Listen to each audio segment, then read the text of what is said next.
And then, once the results do start flowing in, that's where you're going to go into your analytics, so into your dashboard, where you could see all of the data coming in here. And already on the top, I'd like to first note the filters. So those filters are basically, like Meg already explained, the properties that we can pull from your ATS. So you could be thinking about country, for example, a hiring manager was involved, a specific recruiter, source, had to really get granular with your data. But let's first look at the overall data set here. So we would, for example, see the amount of invitations, responses, response rate, your individual NPS score, but also here your NPS developments over time, because of course you would like to see a nice increase there. And this image is basically of all your surveys asked in all stages, but also over all time. So for example, if you want to say, I want to look at specifically this year, you could also say, I want to look at all the data that is only, for example, after, let's say, January 1st, 2022, to have this year's data in there. Now, what you can also do within Start, something that's new in our dashboard is, for example, to create a saved filter. You can say, hey, this is the filter that I want to be easily accessible, so that I would just save here the data filter, and that I can always select it from here as well. So that when you do log in and you want to look only at this specific year, you easily have that saved filter accessible as well. And then what you would also see is that here now the responses have dropped out. That's because, of course, now we're looking at less data in there. The NPS has changed as well. It was at 0, now it's at -10. And then we can also just scroll down to get more insights into the candidate experience. So here we would see the overall satisfaction throughout all the surveys asked to all candidates, by question block divided, but also here on the right where you would see satisfaction per subject, per question asked throughout all the surveys. Then we can also distinguish into a certain stage. So for example, you saw the NPS overall, but you might want to also break it down per stage. For example, look into specifically the hired candidates to see what's our NPS score there.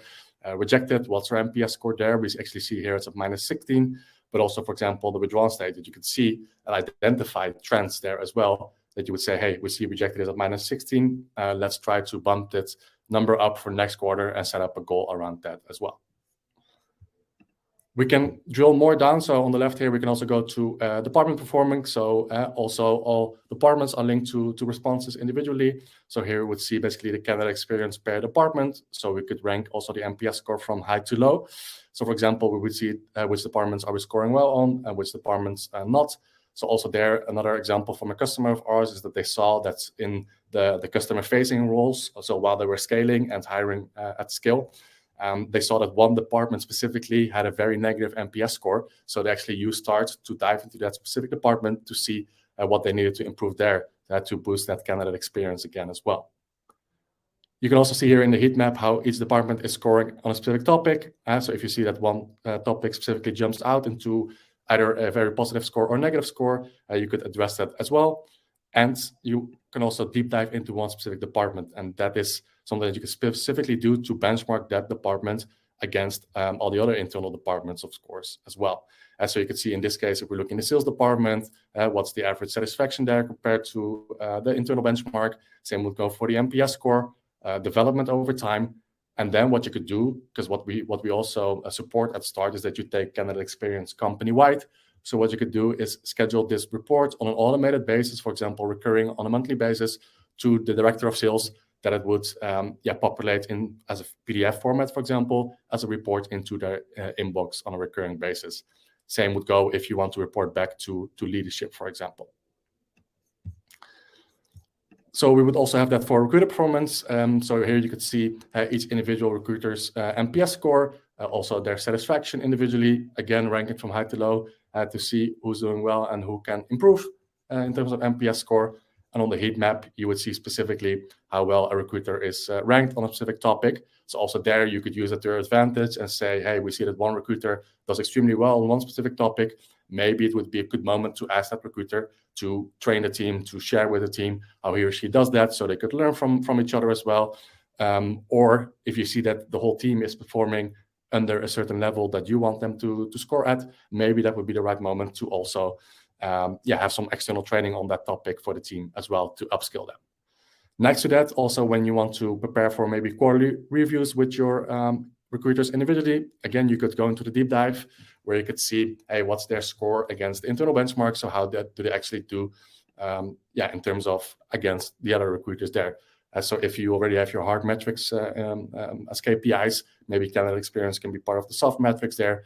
So you can also see, hey, how do we do in NPS versus team and satisfaction versus team as well, to prepare yourself for those quarterly reviews. The same we could go do for coordinator performance. So that's exactly the same as recruiter performance, but then of course linking back to the coordinators that are listed in your ATS. But since that is similar, I would like to also, because of time, go into the priority matrix. So what we also want to do with Instart is that we want you to be able to quickly and easily find those points where you need to improve upon. So what we actually do there in a priority matrix is that we give you predictable insights on what you need to improve, where, and for whom, for example. So if I want to look at, again, staying in line with the examples we used, the rejected after interview stage, what do we need to improve there specifically in this stage? So here the top priority is around the preparation of interview, because we see that the satisfaction is around 6.5, while the average here is around 7.4, 7.5, and the correlation to the NPS is fairly high of 0.6 on a scale of 1. And again, this priority matrix, you could also slice and dice against all the fields that you can pull from the ATS. So for example, now I'm looking at James specifically. Again, if you're preparing for the quarterly review with James, what does James need to work on? So we could see here, coming from the feedback from the candidates, that the top priorities for James would be also around the preparation of interview, and his priority 2 would be around the amount of communication. So you could say to James, hey, next quarter, you focus on these 2 points to improve. Well, next to that, we also have a hiring manager dashboard. So basically, what we can also do is on an automated basis, recurring basis, send surveys automatically to hiring managers to also capture their feedback on working with the recruitment team. So there you would see the NPS score on coming from feedback from the hiring managers. Same for response rate, satisfaction by question block. So fairly similar to the feedback or the dashboard that you get from the candidate sides. Trends that you can spot there as well with developments over time. You could also dive individually into what scores hiring managers actually give on working with the recruitment team, but also, of course, what scores do recruiters receive on average from the hiring managers as well. Next to that, you can also dive into individual responses if you'd want to also to be able to, like I said with Vodafone to really address candidates when they had a negative experience as well. And the comment section. So there you saw, for example, in Maggie's store, when we look at the survey, when people rank the NPS question, they can also leave a comment to that. Then we can link that comment back to the rating. So you can really deep dive into, for example, the more positive comments from the promoters, the passives, and also the detractors as well. So what we've now been looking at is called an admin dashboard. So that's basically somebody that has the overall access into all the data. But what we have now is actually role-based dashboard. So we can give you different access rights depending on what kind of access you want to give a specific individual. So for example, we have an admin dashboard, a team lead dashboard, but also a recruiter dashboard. And a recruiter dashboard, of course, you could imagine that they could only log in to their own data. So they would have a main dashboard reflecting only their own candidate experience, what they get from candidates. Same for a matrix, that they would see top priorities reflecting back specifically to that specific individual as well. So lastly here, what you can also do once you have your data in, you want to be able to also benchmark yourself against other companies out there, and you can actually benchmark yourself in whichever stage you measure. So here in rejected after assessment, I am not measuring, so I can also not compare myself. But let's say here we're looking at rejected after interview. You would see that my NPS there is at -16, but we actually see that the benchmark here is at -3.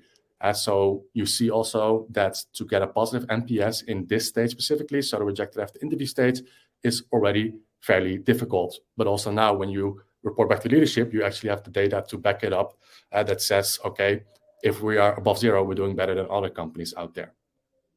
Same would go for your response rate. So you can also compare your response rate against the benchmark in Start. So we have on average in rejected a 30% response rate, which is also the highest in the market. Of course, if you would compare that to the hired stage, you would see that the NPS, of course, is super high. Makes sense. People just got hired, excited to get started. But also, the response rate is super high there in that specific stage. Next to that, if you do measure your hiring manager satisfaction, you can also compare that against the benchmark, against other companies. How happy is your hiring team specifically compared to other companies out there on working with the recruitment team?